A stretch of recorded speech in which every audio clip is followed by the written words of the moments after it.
Whether you play in a 1-quarterback, super flex, or 2-quarterback league, the narrative has kind of changed this season, and fantasy players are wondering, should you take a quarterback earlier than normal? Or do you continue to wait on that value to fall to you maybe in the middle to late rounds instead? Well, regardless of which route you want to go, I've got my top 20 quarterback rankings to try and help you figure out the draft day game plan.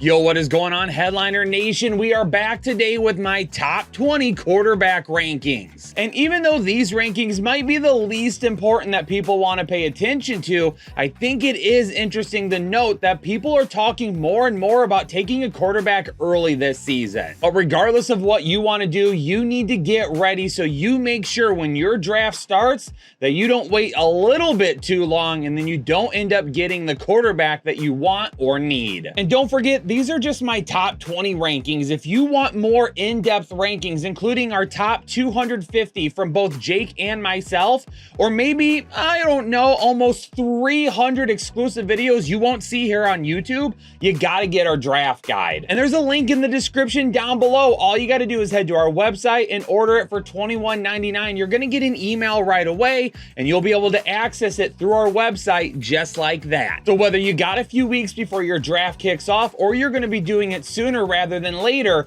make sure you get your draft guide right away. Kicking it off right away at the top, we've got Josh Allen, Jalen Hurts, and Patrick Mahomes. And I don't think anybody would argue that these guys are the top 3 quarterbacks in fantasy football. Now, you might want to debate what order they actually go in, but honestly, this is my order. Josh Allen and Jalen Hurts, with their rushing upside, I'm going to have them at 1 and 2. Patrick Mahomes is going to be 3 for me, just because, again, the weapons there outside of Travis Kelce, we don't know a whole lot about. And even though he did a lot with a little last season, is there really an opportunity for him to recreate such a fantastic season? That would be what I consider the tier 1 of quarterbacks. And tier 1B for me is going to be Lamar Jackson. And I've got him ranked at number 4. We know the rushing upside and the big playability is going to be there for him. And hopefully if he stays healthy for an entire season, we see a great bounce back campaign from him. But the big difference, and one of the reasons why I've got him sitting at number 4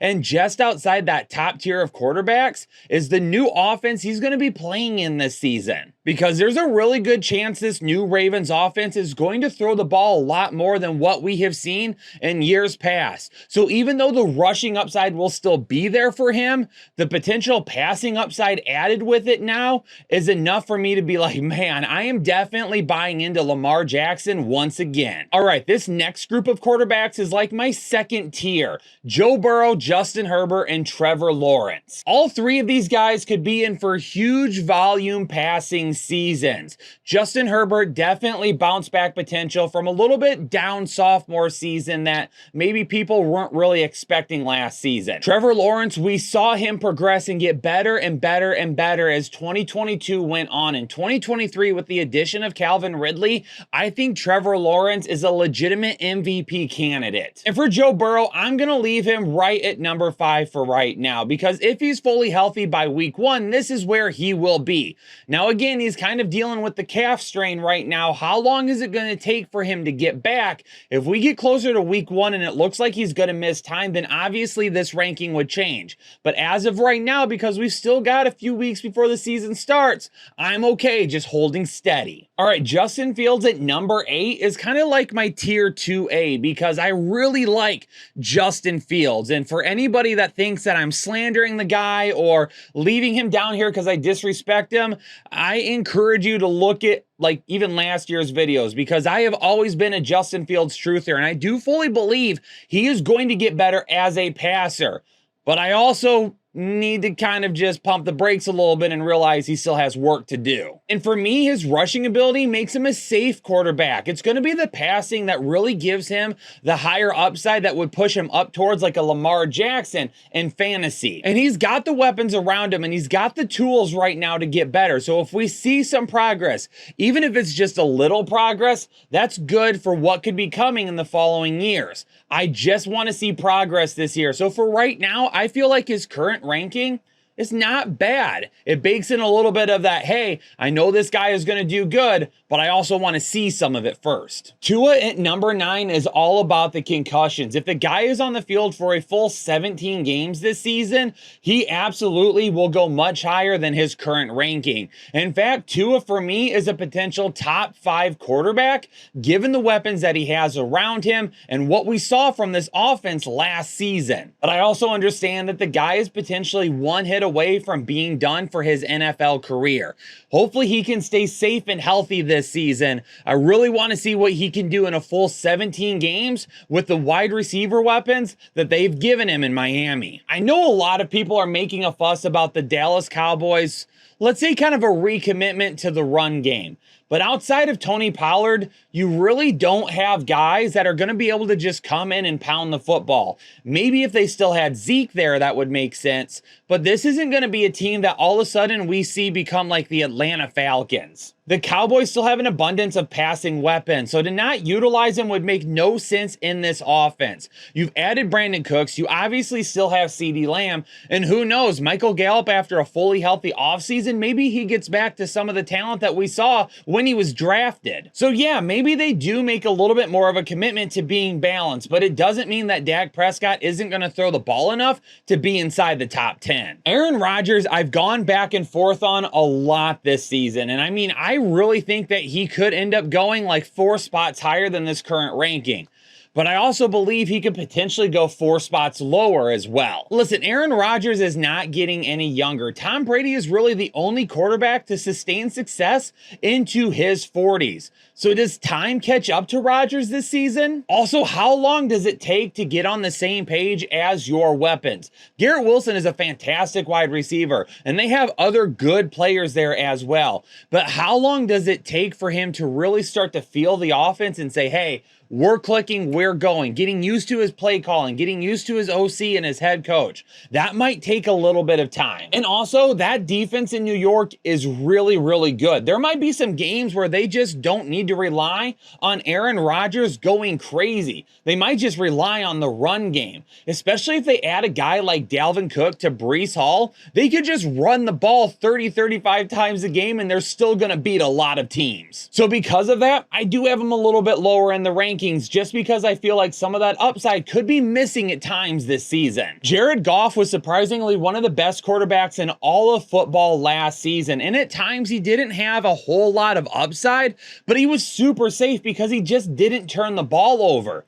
And he's also got some great weapons around him. He's going to be playing behind one of the NFL's best offensive lines. You've got Amon-Ra St. Brown. Jameson Williams will be back after 6 games. You brought back Marvin Jones. You've got really good running backs. You've got Sam Laporta at tight end. I mean, you've got everything that you need for a quarterback to be successful. And the Lions are going to have a little bit more difficult schedule this season, so there is going to be an opportunity for maybe to find himself in some games where they just have to throw the football more than what they want to run it. But we also know balance is the key for Detroit. So in some other games, it's really going to limit his upside. So to find him right here in the rankings at the end of the season would not be a shock for me. Let's face it, Deshaun Watson looked terrible when he came back last season, but he got a few games in to really start working into this offense. And now he gets an extended offseason with them as well. And then he's going to be ready to play week 1 going into this season too. So the hope is that this trade and elaborate contract that they gave to Deshaun Watson doesn't blow up in their face. I like the addition of Elijah Moore. You still got Donovan Peoples-Jones and Amari Cooper. And of course, the run game with Nick Chubb is going to keep everything balanced, and it's going to open up some deep passing opportunities for Watson.